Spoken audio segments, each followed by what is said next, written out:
You very little. Oh my God, John is here. Go ahead, Anthony. Yeah. So ultimately, Beeman, to wrap it up in a bow, objective reality, objective truth. It's a fanciful term, but I don't know how realistic it is. And you combine that with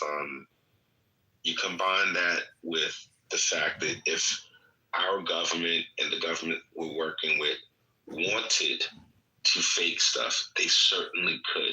They could control the narrative.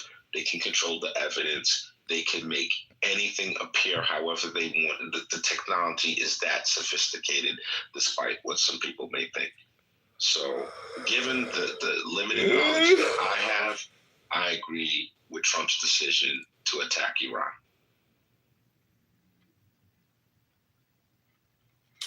So, this past 26 years, Israel has benefited greatly from the United States military intervention overseas. Saddam was building one of the largest artillery pieces in human history to launch artillery shells at Israel. And everybody knows how he did business, with his meeting where he didn't have to say you're fired. He just lit a cigar, said their names, and then they were let out and executed. I didn't know that we had this huge legacy of, basically being at war with Iran. And I guess, since the Ayatollah taking over and the hostages and the embassy, we have been, and they've been kind of lurking in the shadow. But even behind Iran, we have Russia, and Russia is providing the intelligence and the targeting and selling plenty of weapon systems to Iran. So all. And China as well. So all I want to say basically is that the people on here who can't accept, basically Pepe and others. Pepe is so vulgar and so crude and so obnoxious. The way he throws the J word around, Jew word around, it is so obnoxious. But the truth is, the real politic is always the real truth. Kamala lost because, thank God, Donnie, it was like a miracle. He didn't know if he was going to win for sure. But what I'm trying to say is, when you get to this level, it's not 2-face, 3-face, 4. It's like 5-face, 6-face, 7-face, 8-face, 9-face, 10-face. And a lot of this is legacy shit with George H.W. Bush. And, we are a republic, or this representative republic, constitutional and a democracy, so to speak. But see, because of AIPAC and because of American Jewry and Israeli Jewry and European Jewry, etc., and the influence via AIPAC, if you have the money, well, guess what? You buy influence in this country because we are a republic, and the highest bidder wins. So when Nigeria comes to the table with all their oil, or Spain or Italy or Germany or any country starts lobbying in an organized fashion, in the way that AIPAC does it, and they want to compete with that influence, well, guess what? They have that opportunity to compete in the marketplace of influence. And so what we have here on Clubhouse is a bunch of anti-Semitic, Jew-hating, racist, neo-Nazi scumbags like Pepe, who probably hasn't made love to a woman in years, which he's admitted, doesn't go to the gym in years. But it's neither here nor there to insult people. It's really just pointing out that they project the way they want to see the world, but they just can't see the real politic of the situation because maybe it's too much information for them to essentially process it all, because they're living either in a specific time period and they're not able to take 100 years of history and smush it into their brain. I don't know. It doesn't matter. What matters is that the Ayatollah and the entire executive command of this massive country with all these people have been taken out, and Trump had the balls in a Godfather style fashion at 2:30 in the morning coming online saying, surprise everybody, wake up and take control of your government. Like, you got to understand that this is like a chess game. It's not tic-tac-toe or checkers. It is a gotcha moment. And, this is how you win wars, by the element of surprise. And it's either kill or be killed. And, Israel plays a vital linchpin or a bridge basically to the middle kingdom or the Middle East for our sake. And the energy is that important. And our relationship with the Saudis goes back a long time. Aramco was a joint venture corporation, and we train with the Saudis. We prepare the Saudis for war, and we're friendly with the Saudis because we know who butters our bread. And unfortunately, the Iranians, they didn't buy enough influence to overcome what came their way. And they could have, maybe, if they didn't have their heads so far up their ass, and maybe they wanted to spend a little more time getting to know us and maybe making sure that this shit didn't go down for them. They got it when they had the CIA boy Obama and Brennan and others there who were willing to arm them, fund them, promote them. And, thank God we have Donald Trump, but there's no going back anymore. Pandora's box has been opened, and because of 9/11 and this War Powers Act, et cetera, Trump feels that he can do this because Bush did it. Everybody else seems to do it. Maybe they had a vote, but either way, all I'm trying to say is that the real politic is just not pretty. It's not nice. You're not going to like it. It's really two-faced, three-faced, five-faced. It's a lot of history in there, compressed. And unfortunately, because of freedom of speech, you have to listen to these vulgar, profane, disgusting people who want to make racist, slanderous remarks against a bunch of people who have nothing to even do with politics. So it's all inflation. If it's not Jews, there's no news. And that's how people roll because they're fucking losers. And, that's my opinion of losers like that. Hope you're not one of those losers because that would make you stupid. I think Pepe's playing. I don't think he's as much of a racist and anti-Semite and white, and although I don't think he's as much as he pretends to be. I think there's a core of reachability in him. I've come to, I don't know, he and I have reached a sort of an understanding, I feel like. Look, it takes a lot of years. I guess we call you John or Strength here. What should we call you? It takes a lot of years to grow your understanding of geopolitics, of global politics, and you have to be able to understand like the on the ground as well as the 30,000 foot view. So we have to understand that China is growing rapidly, militarily and economically, and we have to sort of stake our claim and defend ourselves preemptively against China. Venezuela was a Chinese asset as well as being an Iranian asset. Iran is a Chinese asset, and we had to get it into our camp. That's what we had to do. It's just like the Cold War, and I should point out that we won the Cold War because of our American approach to things. And, you can call it imperialism if you want, but what we really do is we defend freedom. It's like the opposite of imperialism. We conquered Japan. We didn't make them have an American government. Japan has its own government. We conquered Germany. We cut it in half. We didn't make them have an American government. They're Europeans. We support places like South Korea. We beat back the North Koreans and we let South Korea be South Korea. We let Singapore be Singapore. We don't force religion on them. We don't hang them and slaughter them by the millions. So we're a good global cop, and that's our job. If we like all of our abundance, I mean, we're the richest society, I think, in human history. You could find, Scandinavia, parts of Scandinavia do well because they don't have to spend money on defense and they have oil and their little pocket, and they're all white people, by the way.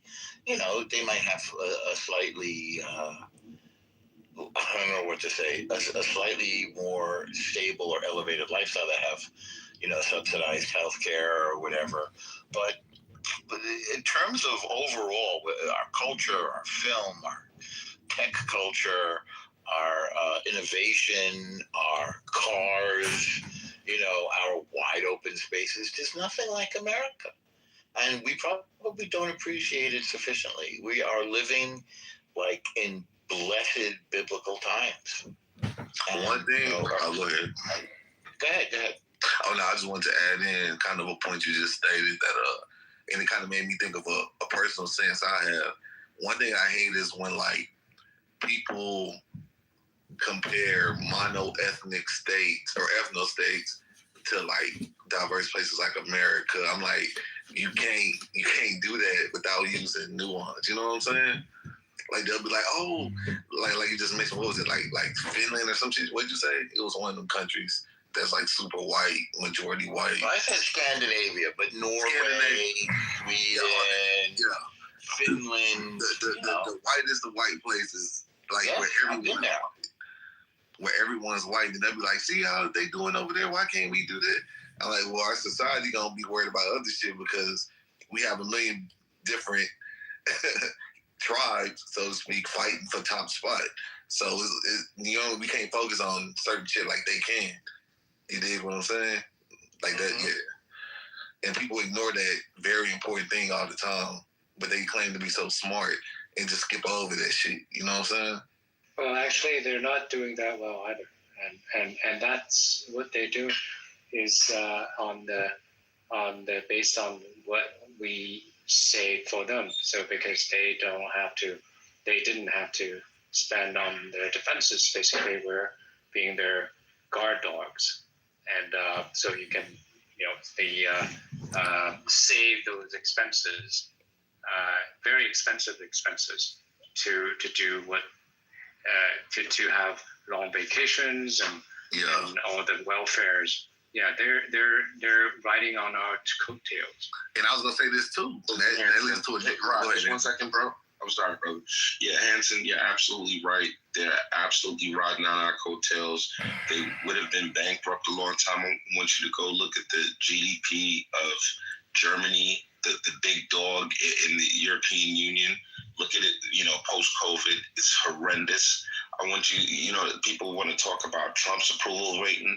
I want you to go look up the various European leaders and their approval ratings, how low they are, and like how they've created these societies that's untenable with their